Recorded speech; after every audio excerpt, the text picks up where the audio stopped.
आपने सुना होगा कि राजा श्रेणिक ने छल से चेटक की पुत्री चेलना से विवाह कर लिया। जेनी जैसा बन करके आचरण करके और विवाह कर दिया रानी चेलना से। भोली भाली चेलना, धर्मात्मा चेलना आ जाती है विवाह करके। जैसे राजगृह में देखा तो ओहो, ये तो घोर धर्मी है और जिन धर्म के प्रति विद्रोही है, साधु के प्रति द्रोह उत्पन्न करने वाले हैं। एक एक पल उसका भारी हुआ, आंखों में आंसू बिसारती, सोचती प्रभु इससे तो मेरा मरण हो जाता, जन्म लेते ही मरण हो जाता। विधर्मी के साथ में विवाह करने से तो अच्छा है कि जन्म लेते ही मर जाती। इनके घर में मुझे क्यों रहना पड़ रहा है, क्या करूं प्रभु, कुछ समझ में नहीं आता। और माता पिता ने ब्याह कर दिया है, वो भी क्या करे, मेरे ही कर्म खोटे थे और षड्यंत्र इसने किया, छल किया। लेकिन अब मैं भी जिन धर्मी हूं, जिनेंद्र भगवान मेरी आत्मशक्ति को प्रकट करने दे, बस मेरी शक्ति प्रकट हो और मेरा श्रद्धान अडिग है, सुमेरु जैसा डिग नहीं सकता। उसने देखा, पता ही नहीं चला था पहले तो 500 शिकारी कुत्ते मुनिराज ध्यान में बैठे थे, उनके ऊपर छोड़ दिए। लेकिन मुनिराज ध्यान में लीन थे। उनकी पवित्र वरगुणों के परम प्रभाव से सारे शिकारी कुत्ते, क्रूर भयंकर वो बड़े बड़े कुत्ते महाराज के पास में आकर के बैठ जाते हैं, उन्हें प्रणाम करते हैं। 500 शिकारी कुत्ते शांत हो गए। ओहो, क्या उनका प्रभाव, उनकी निश्चलता, उनकी सरलता का प्रभाव। फिर भी उसका मन शांत नहीं हुआ राजा श्रेणिक का। फिर उसने अपने तरकश से तीर निकाला और मुनिराज के तन को भेद दिया। बेधने के लिए मैं बेध डालूं, मुनिराज के शरीर को जर्जर कर दूं, इस भावना से तरकश से तीर निकाला और छोड़ा। जैसे ही छोड़ा, क्या उनकी ऊर्जा का वलय था, ऐसा प्रभाव था ऊर्जा वलय का। जो तीर छोड़ा वो सीधा मुनिराज से के पास में शरीर को स्पर्श किए बिना ही वापस लौट करके आया और धरती में गड़ गया। शर्म आ गई उस तीर को भी। ओ हो, क्या किया, अब की बार मरा हुआ सर्प उन यशोधर मुनिराज के गले में डाल दिया। जब उनके ऊपर चिटिया चढ़ने लगी, पता चला, तब रानी चेलना जाती है और जा करके देखती है, ओ हो, धिक्कार है ऐसे पति को। हे प्रभु, कितना घोर अनर्थ कर लिया, बहुत पछताती है। इसके बाद में वो मन में विचार करती है कि सांप के तो फन में ही जहर रहता है, बिच्छू के डंक में ही, बिच्छू के पूंछ में, बिच्छू की पूंछ पर जहर रहता है, और जो मधुमक्खियां होती हैं उनके डंक पर जहर रहता है। लेकिन ऐसे दुर्जनों के तो पूरे रोम रोम में जहर रहता है, विषव्याप्त होता है। प्रभु मैं क्या करूं। और उस दिन से जब मुनिराज का उपसर्ग दूर हुआ, नरकगामी होने वाला था।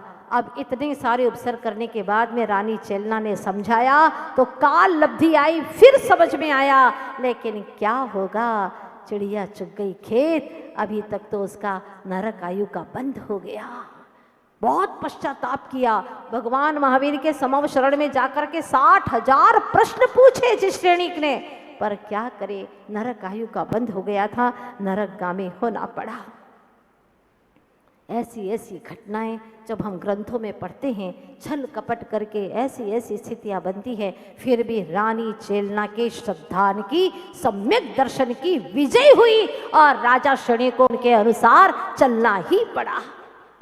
चाहे कितना ही छल करते जाओ, लेकिन एक दिन विजय होगी तो निश्चल मन की ही विजय होगी। हमने सुना था कि जो बैरिस्टर साहब जब यात्रा कर रहे थे तो रास्ते में एक महिला आती है और ट्रेन में बैठने की आज्ञा, इजाज़त मांगती है। उन्होंने इशारा कर दिया कि बैठ जाओ, इशारा किया सिर्फ, और वह बैठ गई। ट्रेन ने रफ्तार पकड़ी। जैसी ही रफ्तार पकड़ी तो वह महिला खड़ी हो गई और बैरिस्टर साहब को देख करके कहती है, 1 लाख रुपये निकालो, वरना अभी जंजीर खींचती हूँ और शोरगुल करूँगी कि तुमने मेरी इज्जत लूटी है, दो जल्दी से 1 लाख रुपया। बैरिस्टर साहब बुद्धिमान थे, उन्होंने कहा सुनाई नहीं देता है, मैं सुनता नहीं हूँ और बोलता भी नहीं हूँ, गूंगा भी हूँ और सुनता भी नहीं हूँ, लिख करके दे दो, क्या कहना चाहती हो लिख करके दे दो। उसने लिख करके दे दिया। क्या लिख करके दे दिया? जो उसने कहा था कि 1 लाख रुपये दो वरना चिल्लाऊंगी कि तुमने मेरी इज्जत लूटी है। और कागज लिख करके दिया, रखा अपने पास में, 2 चांटे मारे। मुझे छलती हो तुम? छलने वाले के दिल में खुद छाले पड़ेंगे। तुम चाहे कितना ही छलने की कोशिश करो, अब तो उनके पास पे प्रमाण ही आ गया था। कबीरदास जी ने कहा है, कबीरा आप ठगाइए और न ठगिए कोय, आप ठगाए सुख उपजे पर ठगिए दुख होए। बड़ी अच्छी पंक्तियां लिखी है। अगर आप ठगे गए कोई बात नहीं, आपको लगेगा हम ठगे गए तो कोई बात नहीं, सुखी होगा, लेकिन औरों को ठगा तो आपके मन में पीड़ा होती रहेगी, मैंने अच्छा नहीं किया। क्योंकि मन हमारा हमेशा जजमेंट करने वाला एक अदालत है और वह अदालत हमें सही निर्णय देती कि तुमने अच्छा नहीं किया। आपने कभी देखा होगा, परीक्षा देने वाला जो परीक्षार्थी नकल करके ले जाता है और पूरा टिप्पण तैयार करके रख देता है, पूरे टाइम इधर उधर देखता रहता है, कोई आ तो नहीं रहा है, कोई देख तो नहीं रहा है, और उसके भीतर में घबराहट हमेशा बनी ही रहती है। अगर वह पकड़ा जाए तो भी दंडित होगा, नहीं पकड़ा जाए तो भी घबराहट से उसके भीतर में उद्विग्नता बनी ही रहती है, घबराहट बनी रहती है पूरे समय। और उस घबराहट से उसके भीतर के आयु के निषेक खिरते चले जाते हैं, अकाल में मरण होता है। जो भी घबराता है, छल करता है, धोखाधड़ी करता है, निश्चित रूप से उसकी आयु कम होती चली जाती है, निषेक जल्दी जल्दी खिरने लग जाते हैं। इसीलिए कहा है कि जो व्यक्ति जितना सरल होगा उतना ही पापों से मुक्त होगा, वह निश्चित ही दोष नहीं करेगा। जैसे कबीरदास जी के पास में उनका बेटा आया कमाल। कमाल ने कहा, पिताश्री आज मुझे चोरी करना है, मुझे चोरी करना है पिताश्री। जितना कबीरदास जी बहुत ही अच्छे व्यक्तित्व के धनी थे, बेटा कमाल तो कुछ और ही तरह का था। उसने कहा कि पिताजी चोरी करना है। ठीक है बेटा, आज्ञा है मेरी, आशीर्वाद है, चोरी कर लो। तो कमाल के मन में आया, मेरे पिताजी देखो बड़े अच्छे गुणवान बनते हैं, सारे लोग उनको बड़े गुणवान समझते हैं, और चोरी का आशीर्वाद दे दिया। हाँ, चोरी का आशीर्वाद दे दिया, आज्ञा दे दी उन्होंने। ठीक है बेटा, मैं भी चलूंगा साथ में। अब तो कमाल को और मजा आ गया, साथ में चोरी करने भी चल रहे हैं। हाँ, लोग तो कहते हैं कबीरदास जी इतने बड़े, इतने महान, और चोरी करने खुद चल रहे हैं। बड़ा अच्छा, बेटा तो बड़ा खुश, और साथ में गया। मैं बाहर खड़ा रहूंगा तो सारी चोरी कर लेना। अब और ज्यादा खुश हो गया, इतना बड़ा सम्मान दे रहे पिताजी मुझे। और उसने जो जो भी चीजें थी, महत्वपूर्ण चीजें, परिवार सोया हुआ है, नींद के आगोश में है, और उसने वह चीजें निकालना शुरू कर दी। जो जो भी महत्वपूर्ण थी, कीमती थी, वो चीजें निकाली, गठरी बांधी और कहा चले पिताजी चले। पिताजी ने रोका और कहा बेटा कहाँ जा रहा है? चलो पिताजी, हो गई ना चोरी। अरे चोरी तो हो गई, लेकिन जब ये लोग जागेंगे तो उनको कितना दुख होगा, कितनी पीड़ा होगी, उनका दिल दुखेगा। ये तो मैं सहन ही नहीं कर सकता। उनको पहले जगा करके बोल दो कि हम चोरी करके ये लेकर के जा रहे हैं। बोलो बेटा। बेटे ने देखा, अरे सही में इनको कबीरदास जी महान क्यों कहते हैं। अब बात समझ में आ गई, पिताजी इनको जगाना ही था, बोलना ही था, तो चोरी के लिए आज्ञा काहे को दी थी आपने? क्यों दी थी आपने आज्ञा? बात समझ में आती है। जो व्यक्ति इतना सरल है वो कभी किसी की चोरी नहीं कर सकता, वो झूठ नहीं बोल सकता, वो क्रोध नहीं करेगा, वो घमंडी नहीं होगा। बहुत महत्वपूर्ण है। कल के दिन कठोर न होने की शिक्षा दी तो आज सरल होने की शिक्षा दे रहे हैं।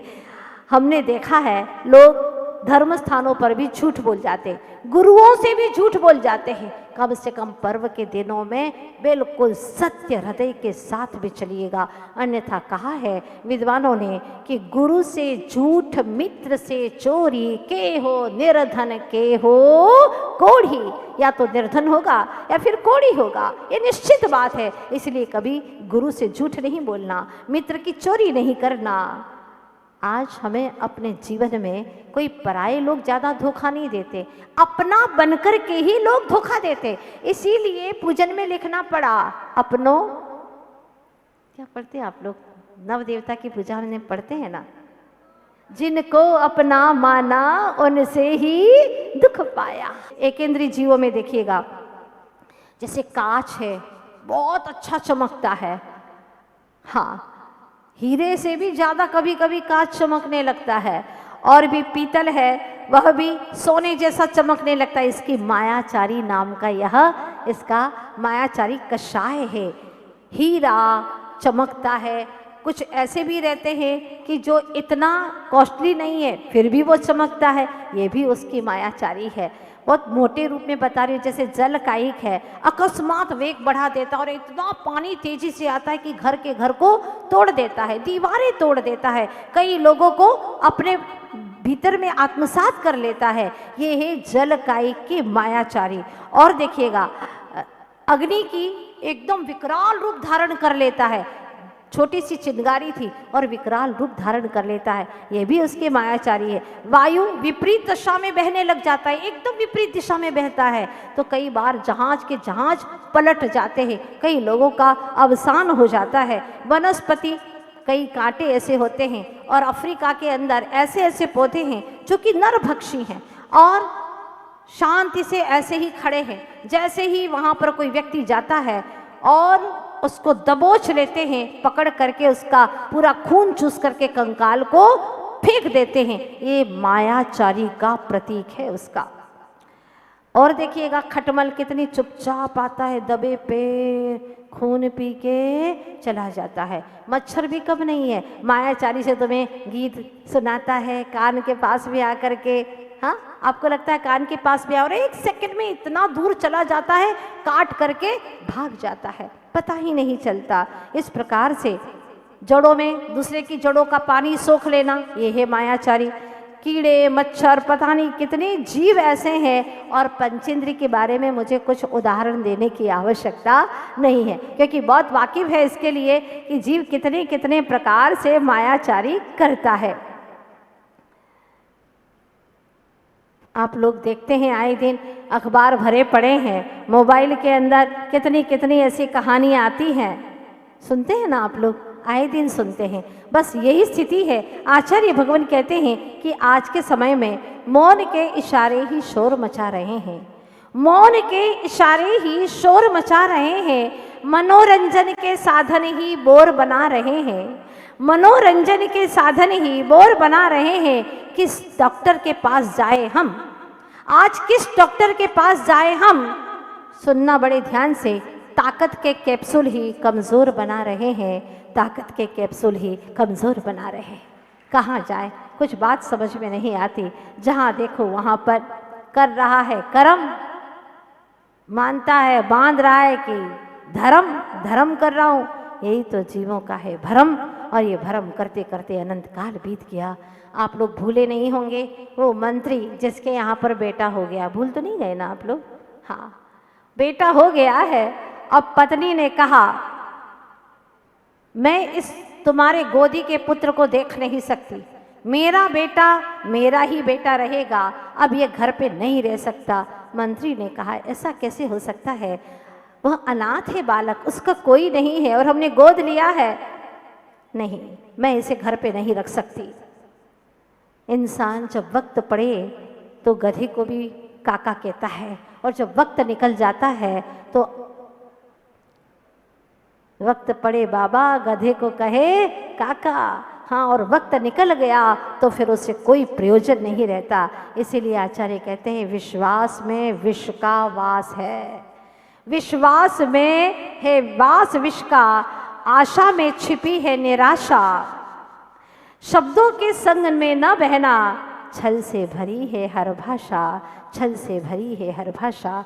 जहाँ देखो वहाँ पर लोग लुटे जा रहे हैं, लोग तरह तरह से परेशान हो रहे हैं। उन्होंने हमें छला, कहा था कि हम 1 महीने में तुम्हारा पैसा लौटा देंगे, हमने अपना समझ करके अपना बन करके आए थे और बिल्कुल अपने थे, करीब के थे, पैसा ले लिया, 80 लाख ले लिया, 1 करोड़ ले लिया और 1 महीना हो गया, 1 साल हो गया, देने का नाम नहीं लेते। अब तो उल्टी स्थिति हो गई है, जाते हैं तो धमकी और देते हैं।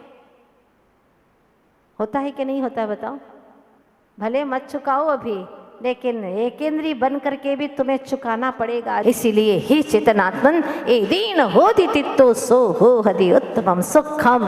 अगर तुझे भी उत्तम सुख की प्राप्ति करना है तो यहीं पर तृप्त हो जा, यहीं संतुष्ट हो जा, बहिर्मुखी दृष्टि छोड़ दे चेतन।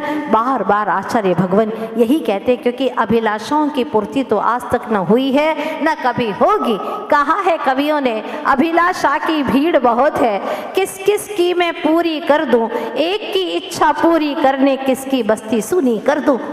बताओ, एक की इच्छा इतनी है कि 3 लोगों का धन मुझे मिल जाए, तो एक की इच्छा पूरी करने के लिए किसकी बस्ती सुनी करूं? इसीलिए आज तक किसी की अभिलाषा पूरी हुई नहीं, और जिसकी हुई है वो सब मुक्ति धाम चले गए, वो संसार में रहे ही नहीं। तो आज हमें भी एक कार्य करना है। राजपुरुष के चयन की घोषणा की थी उस राजा ने, और वह सारी वस्तुओं को देख करके खाली हाथ लौटा। देखने को तो ऐसा ही दिखा कि खाली हाथ आया है, कोई वस्तु लेकर के नहीं आया।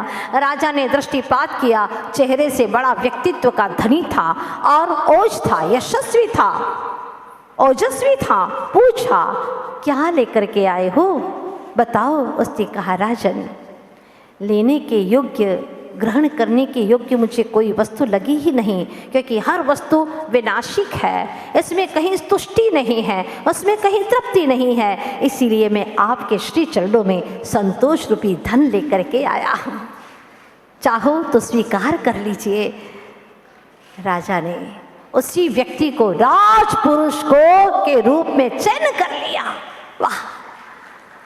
राजपुरुष तो ऐसा ही हो सकता है जिसके भीतर में संतोष रूपी धन हो, जो प्रजा को परेशान करने वाला न हो, प्रजा को सही संदेश देने वाला हो, हित का उपदेश देने वाला हो, हित का मार्ग दिखाने वाला हो। तो आज हमें भी कुछ तो अपना करना है। भव्य जीवों, एक बात पूछना चाहती हूँ, जब त्योहार आते हैं, दीपावली आने वाली है, बस इसके बाद में दशहरा और दीपावली हो गया, चातुर्मास पूरा। जब दीपावली आने वाली होती है तो क्या करते, घर को, दुकान को, फैक्ट्री को साफ सफाई करते हैं ना? हाँ, करते हैं। त्योहार के पूर्व तैयारी करते हैं, सफाई करते हैं, पवित्र करते हैं। अतिथि कोई आता है, विशेष अतिथि, तो क्या अपने घर को ऐसे ही सामान इधर उधर बिखरा हुआ रहने देते हैं? अरे जल्दी करो, आने वाले हैं अतिथि, विशेष अतिथि हैं। घर को देख करके ही तो घर के लोगों का अनुमान लगाया जाता है। जैसे मंदिर को देख करके वहाँ के कॉलोनी के लोगों का अनुमान लगाया जाता है कि कैसे यहाँ के लोग होंगे, वैसे ही घर को देख करके घर के लोगों का अनुमान लगाया जाता है कि कैसे हैं यहाँ के लोग। इसलिए अतिथि आगमन से पूर्व घर की सफाई की जाती है। बीजारोपण करता है कृषक, इसके पहले उस खेत की सफाई की जाती है। उसी प्रकार से आचार्य भगवान कहते, 3 कषाय की अशुचि नहीं है इतनी जितनी की लोभ की है। लोभ जब तक रहेगा तब तक शुचिता नहीं हो सकती। इसलिए अपने घर के आंगन को साफ करो, अपनी चेतन आत्मा को पवित्र करो। इसको पवित्र किए बिना परमात्मा तुम्हारे भीतर में प्रवेश नहीं कर सकता, रह भी नहीं सकता।